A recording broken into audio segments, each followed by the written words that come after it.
Kalau nggak salah nih ya, ada satu spotnya yang paling bagus banget itu tuh. AC, jangan tanyakan AC, ngapain kamu pakai AC di tempat dingin seperti itu? Apa Meng? Shoot dulu, lagi bikin konten.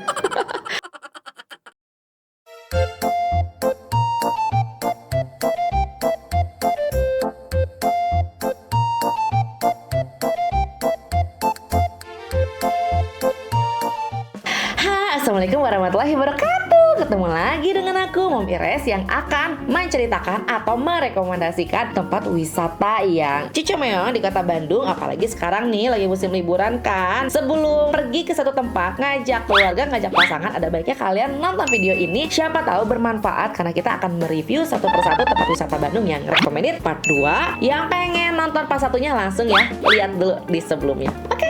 Tapi sebelumnya, nggak bosan-bosan buat mengingatkan ya, yang baru nonton jangan lupa dong ya di subscribe karena itu gratis biar mendapatkan notifikasi setiap kali aku upload video yang baru. Oke, ya sekarang kita lanjut aja deh ke tempat wisata rekomendasi yang pertama, yaitu The Lodge Maribaya. Itu ada di area Lembang. Tiket masuknya itu 65.000 per orang, tapi tenang aja itu sudah termasuk dengan voucher makanan. Kemudian ada masker, dikasih masker sama sarung tangan ya, karena setelah post pandemik ya. Udah kayak gitu, apa aja sih yang bisa kita lakuin di The Lodge Maribaya? Oh ya, sebagai tambahan, tiket masuk 65.000 ini sudah termasuk kamu akan free untuk masuk ke salah satu wahana yang ada di The Lodge Maribaya ini. Nah, wahananya ada apa aja?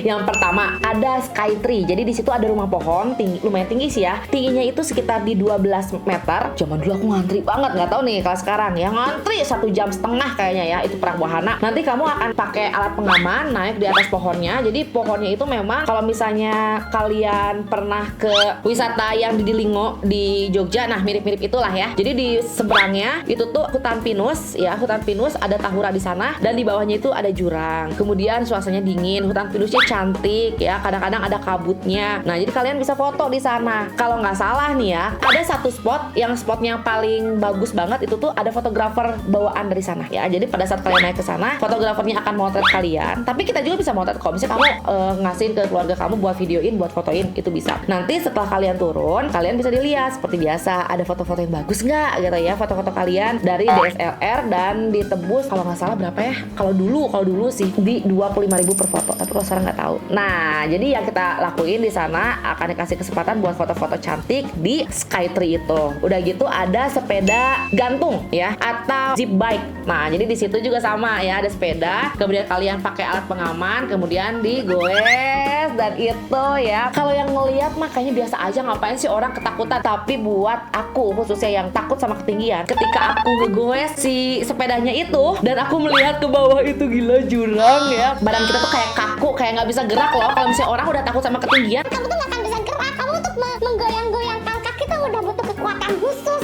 itu sih serunya. Nah, dulu per wahana 25.000. Nah, sekarang juga ada yang namanya wahananya hot air balloon. Jadi kamu akan bisa menikmati sensasi naik balon udara, dan itu yang belum aku cobain karena dulu tuh baru 3 wahana ya. Skytree, kemudian apa tadi yang zip bike, sama yang valley swing. Jadi ayunan tinggi gitu lah ya. Jadi setiap wahananya bayar 25.000, tapi tiket masuk 65.000 itu kamu sudah gratis satu wahana. Rekomendasi yang kedua namanya The Range. Jadi buat kalian yang suka naik kuda atau mau anaknya bergaya ala-ala cowboy sesuai dengan namanya, di situ kalian akan menemukan ada banyak kuda yang memang dipelihara, dan itu nggak cuma 1-2 ya, itu bisa puluhan.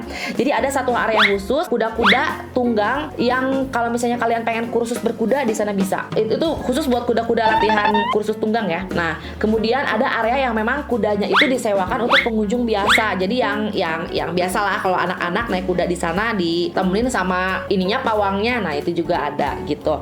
Nah, apa aja yang bisa dilakukan di sana? Yang pertama tentunya naik kuda. Naik kudanya itu 25.000, itu kita akan dibawa kelilingan. Terus juga kita di situ bisa naik delman. Naik delmannya kalau itu keluar The Range-nya ya. Jadi bisa dibawa untuk menyusuri sisi jalan Kota Lembang. Terus nih ya, kalau yang bawa anak kecil, sebenarnya kalau The Range itu enaknya memang buat wisata keluarga ya. Kalau pasangan ya oke lah. Cuma kalau yang pasangan lebih baik ke Braga, kemudian ke Orchid Cikole, kemudian kemudian ke Pasar Apung kayak gitu-gitu. Nah, kalau yang The Ranch ini aku pikir memang dia lebih cocok untuk wisata keluarga karena banyak banget kegiatan untuk anak kecilnya. Nah, salah satu di antaranya adalah memberi makan domba, kelinci, sama ini kuda poni. Kuda poni itu yang jarang ada di tempat lain gitu ya. Dan itu lagi-lagi setiap kalau kamu pengen ngasih makan itu bayarnya 20.000. Nanti akan dikasih sejumput wortel. Nah, kalau The Ranch ini ada tanggal liburnya. Jadi hari Senin dia libur. Nah, jadi operasional itu dari hari Selasa sampai hari Minggu dari jam 9 sampai jam 5 sore. Jadi nggak ada malam-malamnya ya. Dan tiket masuknya itu 28.000 per orang, tapi itu sudah ditukar dengan susu gitu. Karena The Ranch ini kan satu owner lah ya dengan The Farmhouse kalau nggak salah, dan itu tuh setiap tiketnya bisa ditukarkan dengan segelas susu. Terus The Ranch ini adalah salah satu destinasi wisata Bandung yang makanannya juga enak-enak. Jadi di situ kayak ada banyak banget pilihan makanan khas kuliner Bandung dan harganya kalau di sini nggak terlalu mahal. Makanan di The Ranch itu ya nggak semahal The Farmhouse kalau nggak salah ya gitu. Jadi itu jadi salah satu rekomendasi. Dan yang ketiga ke Floating Market Lembang. Nah, kalau Floating Market Lembang itu bukan cuman 5-6 kali, kayaknya aku ada 20 kali ke sana. Seriusan. Floating Market Lembang itu tuh dia selain luas banget, yang aku puji dia itu selalu menyediakan tempat-tempat yang baru di setiap tahunnya. Jadi dulu dari awal banget ya Floating Lembang ada, aku datang ke sana tempatnya masih setengahnya dengan yang ada sekarang. Jadi di situ kita cuman bisa makan-makan khas kuliner Bandung. Jadi namanya kenapa sih disebut Floating Lembang? Karena semua makanannya itu dijual di atas sampan. Jadi kayak wisata air kayak di Kalimantan gitu loh ya. Jadi tukang jualannya di atas sampan dan kita membelinya pakai koin. Jadi ditukarkan dulu uangnya. Di situ ada bakso, ada cilok, ada sate kelinci, ada tutut ya. Pokoknya kuliner Bandung ada di sana dan itu enak-enak. Nah, ada juga kamu bisa naik perahu dayung karena di situ kan danau ya. Situ di situ tuh dulu. Tuh, makanya disebut floating market itu karena memang sebagian besar wilayahnya itu berupa air, tapi memang diubah sedemikian rupa sehingga jadi tempat wisata. Nah, pada perkembangan tahun berikutnya muncullah wahana-wahana baru. Ada The Rainbow. Jadi di situ ada taman wisata, bunga-bungaannya cantik, banyak, luas. Taman bunganya benar-benar bagus banget buat foto-foto bagus, buat pre-wedding oke. Dan enaknya kita bawa kamera DSLR aja nggak dicas. Kalau beberapa di tempat lain itu dicas ya. Bawa aja kamera gede, kamera bagus dicas. Kalau di Floating Lembang enggak gitu. Sepengalaman aku. Udah gitu yang paling disuka sama anak-anak kota mininya. Oh, wow, di kota mininya aja memang sih masuk ke kota mini kan kita dicas lagi ya. Tiket masuknya 25.000 per orang.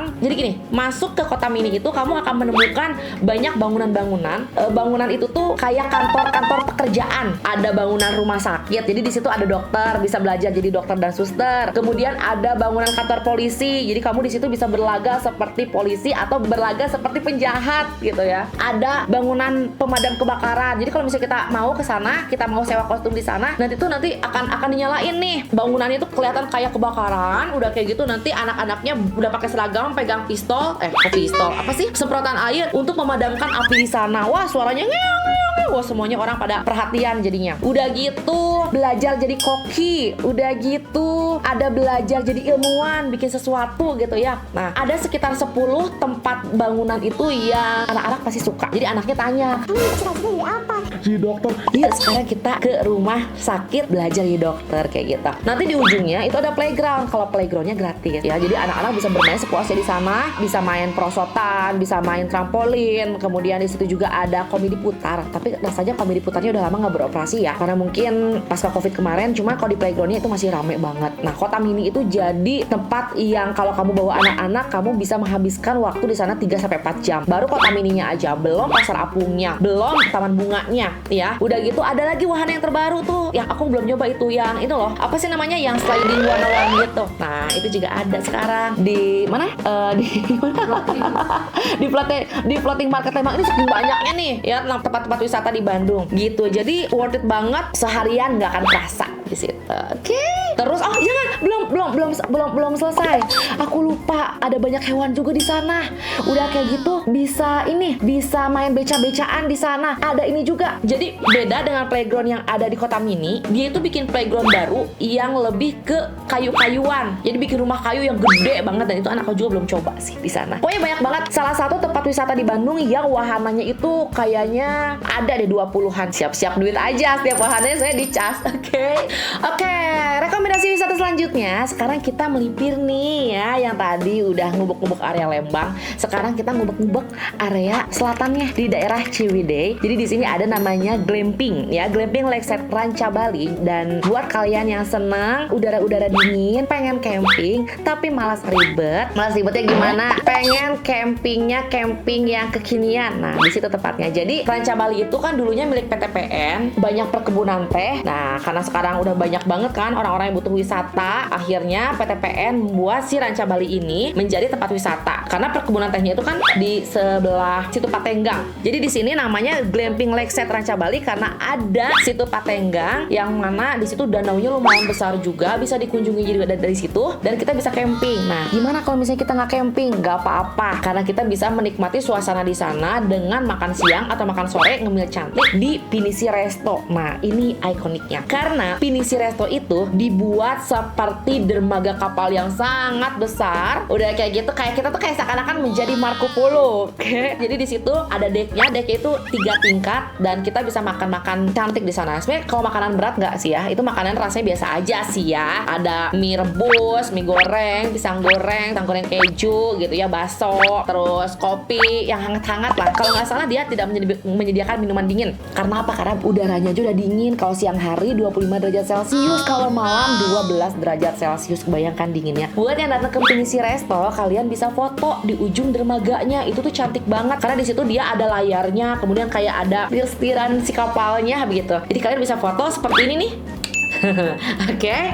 Nah, udah kayak gitu bisa menikmati area danau yang ada di seberangnya juga. Terus kalau mau nginep gimana? Kalau mau nginep lebih asik lagi ya. Seperti ini gambarannya. Cuman masalahnya mahal. Jadi aku nggak bisa nge-review lebih lama, lebih dalam karena harganya itu mulai 2,5 juta per malam. Karena di situ kan sudah ada kamar mandi air hangat, ya kan? Nggak usah ada AC. Jangan tanyakan AC, ngapain kamu pakai AC di tempat yang seperti itu? Ya, jadi kapasitasnya itu dari 2 orang sampai 8 orang. Kemahnya kemah putih di pinggir danau. Jadi kalau misalnya buat honeymoon sih yang cocok. Karena apa? Karena di situ ya, kebayang nggak sih bangun pagi atau bangun tengah malam? Udah kayak gitu lihat sunrise ya kan, begitu buka pintunya ada kabut-kabut dingin. Nah, ya kalau dingin-dingin kayak gitu kan enak tuh ya ibadahnya ya kan. Nah, di situ sering dijadikan tempat untuk salah satu rekomendasi buat honeymoon ya. Kalau nggak salah ada 10 kemahnya, terus juga ada wifi dan perlengkapan seperti layaknya kamar hotel. Oke, wisata selanjutnya yang direkomendasikan adalah situ Patenggang. Yang tadi aku bilang loh ya, kalau misalnya kalian tadi ngebahas tentang glamping dan Pinisi Restonya. Nah, di seberangnya dikit beberapa ratus meternya itu memang sudah ada danau situ Patenggang namanya. Nah, memang kalau di sini kita nggak bisa wisata selfie ya, karena memang di situ peruntukannya adalah untuk menikmati wisata air bersama keluarga tercinta. Jadi danaunya gede, terus kita bisa pakai sampannya, itu luas banget. Nanti kalian bisa datang ke Pulau Cinta. Tengah-tengahnya itu kayak ada satu area ini ya, area darat. Dinamakan di situ namanya Pulau Cinta yang ada di tengahnya. Nah, tapi kalau pengen bermalam itu bisa karena ada banyak yang menyediakan penginapan mulai dari villa, ada juga kalau misalnya kalian pengen kemah itu bisa. Dan tahu nggak sih, waktu pas aku makan di Pinisi Resto, aku ngeliat dari atas itu ya, daerah danau ada sekitar 2 perahu yang lagi ada di sana gitu ya, lagi berjalan di sana. Dan aku lihat itu ada pasangan.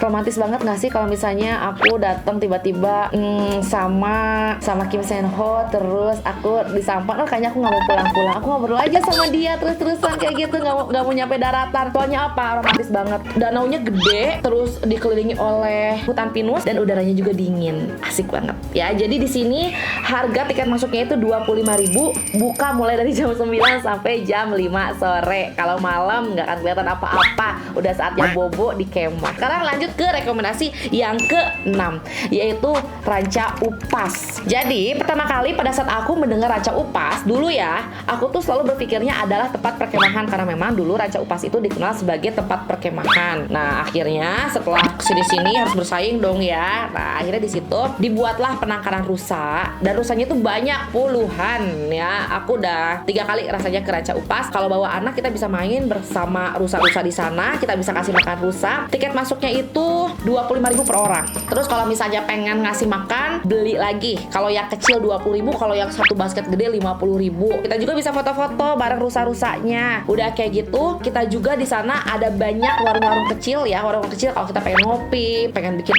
mie. Terus juga di situ ada wahana outboundnya, sepeda gantung, kemudian ada flying fox juga, bisa kasih makan kelinci juga di situ. Dan gak cuma itu juga, kalian bisa berendam air panas karena di Ranca Upas ini ada satu sumber mata air panas yang mana kalian bisa ya buat meringankan badan. Nah, malamnya kemah ada di situ. Dan Ranca Upas menjadi salah satu area perkemahan paling niat kalau menurut aku ya, karena begitu kita masuk, kalau misalnya kita lihat dari di sebelah kanannya itu ada area kemah. Kemudian ketika kita maju ke dalam lagi ada area kemah. Jadi area kemahnya itu kayak klaster, kayak kompleks gitu ya. Nah, itu disewain tempatnya ya.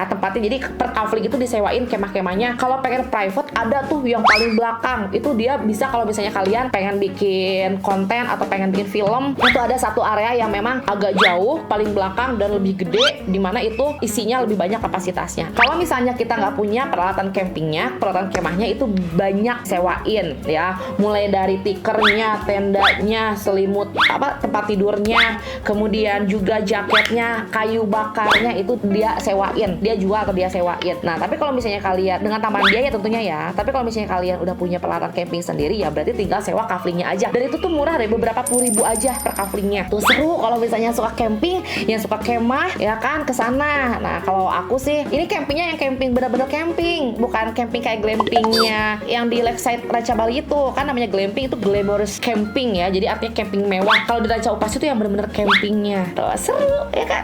Oke, beberapa kilometer nih dari Ranca Upas kita akan menemukan yang namanya Kawah Putih, masih di area Ciwidey. Jadi jangan salah, Lembang itu punya saingan berat ya di Ciwidey gitu ya. Aksesnya sama-sama meliuk-liuk ya.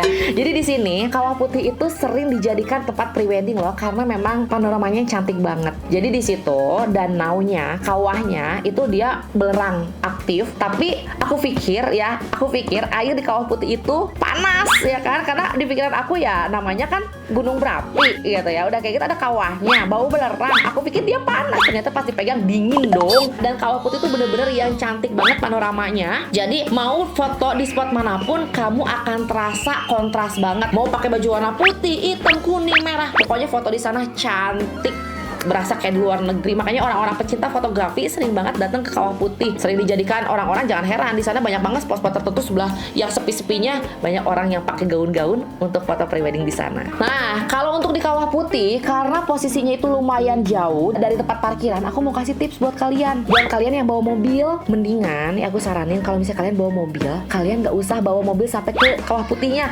karena satu mobilnya itu dicas di atas 100.000. Lebih baik kalian turun di parkiran, udah kayak gitu kalian naik mobil warawiri yang ada di sana. Bayarannya nggak terlalu mahal. Kamu ke sana pakai mobil isinya cuma 2-3 orang, itu bakal lebih mahal. Mendingan kamu simpan di parkiran, kamu pakai bus warawiri di sana. Karena aku juga kaget kemarin itu aku masuk Kawah Putih, per orangnya itu memang cuman di 15.000 gitu kalau nggak salah ya. Tapi mobilnya 100.000 lebih. Pokoknya aku kaget, aku harus bayar 250.000 untuk 3 orang. Pas dilihat ternyata harga yang makin mahalnya adalah karena aku bawa mobil sendiri naik ke parkiran atas itu. Jadi parkiran tuh ada 2, parkiran masuk ya, di situ bus warawirinya nongkrong tuh. Nanti kalian disuruh jalan lagi sekitar di 3 km baru nyampe ke parkiran Kawah Putihnya. Jalan sedikit udah nyampe. Nah, dari sini ke sini ini yang bikin mahal kalau bawa mobil sendiri. Sekian tipsnya. Oke. Terus satu hal lagi ya, kalau ke Kawah Putih kalian bener-bener deh harus bawa yang namanya jaket dan masker. Apa, Meng? Shoot dulu, lagi bikin konten. Ya. Jadi kalau di Kawah Putih itu kalian bener-bener deh dikasih suhunya dingin banget. Kamu kalau misalnya sholat di musolanya itu airnya berasa banget kayak air es. Udah kayak gitu karena memang di sana kan kawahnya belerang ya. Buat orang-orang yang punya sakit asma lebih baik masuk ke sana kamu pakai masker karena bener-bener menusuk hidung banget gitu. Oke, rekomendasi selanjutnya ada Dago Dream Park. Jadi ini balik lagi ya kita ke Dago dulu, dan di sini menjadi saingan nih Dago Dream Park itu dengan Dusun Bambu Lembang, Floating Market yang sama-sama ada di area Dago. Dago karena dia juga menjanjikan wahana yang sangat luas di mana anak-anak bisa melakukan kegiatan outbound, maksudnya seperti flying fox, kemudian juga ada ATV, kemudian di situ juga bisa naik kuda, dan itu tuh luasannya tuh pokoknya kalau misalnya diurutkan daerah tempat wisata yang paling luas itu Dusun Bambu Lembang itu setara dengan Dago Dream Park. Jadi begitu kita masuk ke sana, kita harus naik mobil warawiri dulu bisa sampai ke tempat yang ada wahananya, karena kalau enggak jalan kakinya lumayan bisa sekitar 1,5 kilo gitunya. Jadi begitu masuk, begitu masuk itu banyak banget mau bilang ya biasa orang Sunda. Nah begitu masuk kita udah ada bom-bom kar mini gitu kan, terus disitu ada ayunan, ada kafe-kafe kecil juga di sana. Kita di situ naik undakan-undakan tangga, lalu seingat aku kita di situ bisa menemukan wahana archery, memanah, kemudian aku langsung baca aja lah ya, banyak banget kok masalahnya nih ya. Ini aku menyebutkan sebagian kecil aja wahana yang ada di Dago Dream Park ya. Ini untuk tiket masuknya 20.000 per orang. Udah kayak gitu parkir motornya 5.000, parkir mobil 10.000. Udah gitu parkir bus 20.000. Nah wahananya ada perahu sampan, ada perahu kora. Oh iya aku ingat dulu suami aku diajak naik perahu kora, padahal perahu koranya cuma begitu-begitu, teriaknya kayak apa ya Allah, itu sebenarnya perahu kora aja buat anak-anak. Kemudian ada ular tangga. Ular tangga itu kita kayak dikasih wahana yang kita suruh milih nih jalannya mau ke sini, nanti kita ketemu jalan buntu balik lagi gitu sampai menemukan yang atas gitu deh ya. Udah kayak gitu ada rumah terbalik ya, ada rumah terbalik. Jadi kayak ini loh, semua peralatan itu ada di atas. Jadi kalau misalnya kita foto ya seakan-akan kita yang kebalik gitu. Terus juga ada kampung Dayang Sumbi. Nah ini lucu banget, heritage banget. Kalau misalnya kamu datang ke sana, kamu kayak lihat ke kampung-kampung Sunda zaman dulu. Apalagi kalau misalnya mau pre-wedding atau misalnya kamu sengaja datang ke sana pakai kebaya, lucu banget ya. Udah gitu ada skytree, ada memancing, ada area ternak, kuda tunggang tadi sudah aku sebutin, ada karpet terbang. Jadi kalau misalnya kamu foto-foto di sana kayak Aladin gitu ya. Ada ATV tadi udah disebutkan, ada banyak lagi. Nah masalahnya di sini setiap wahananya itu dikenai cas 20.000 sampai 30.000 per orang. Jadi lumayan kalau misalnya itu kan tiap anak tuh, misalnya kamu bawa 2 orang anak, masing-masing anak ada 5 wahana. Nah udah berapa? Udah 200.000 belum makannya ya. Jadi kalau di sana masuk ke Dream Park Dago, kalau misalnya nggak mau masuk wahana-wahananya, kalian bisa menikmati suasana yang ada di sana. Cuman nggak asik ya kalau misalnya nggak ikut wahananya banyak banget soalnya. Nah terus selanjutnya nih, rekomendasi yang terakhir ada Stone Garden. Jadi tadi kan udah ngomongin di pusat kota, sudah ngomongin di Ciwidey, sudah ngomongin di Lembang. Nah sekarang Stone Garden ini ada di Cipatat. Jadi area Padalarang ke sana. Nah sekarang akan kita bahas. Nah ada yang menarik di sini. Oke, jadi ini Stone Garden ini ya, dia buka dari jam 8 sampai jam 5 sore. Kemudian tiket masuknya murah, 12.000 untuk turis lokal, kemudian 25.000 untuk turis mancanegara. Dan yang menarik di sini, kalian akan menemukan susunan batu-batu yang nggak biasa. Batu-batu aja kok bisa ya jadi tempat wisata.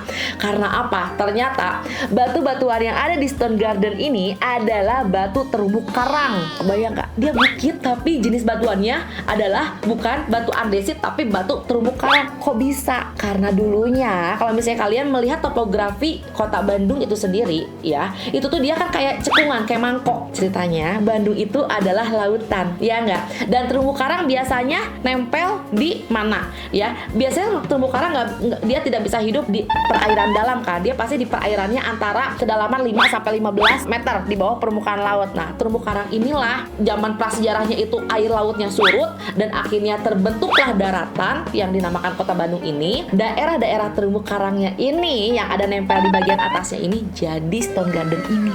Kebayang nggak? Kalian bisa menemukan terumbu karang zaman purbakala yang ada di bukit, dan itu susunnya cantik banget.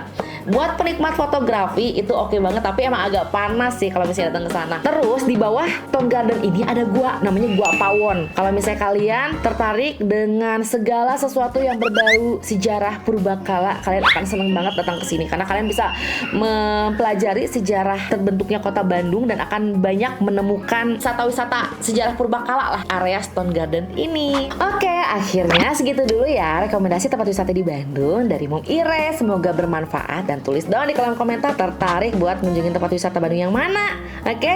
Atau mau ada yang di review nggak tempat wisata Bandung yang ingin kalian datangin? Tulis di kolom komentar ya. Akhir kata, terima kasih sudah menonton. Oke, sampai ketemu di video selanjutnya. Assalamualaikum warahmatullahi wabarakatuh. Dadah.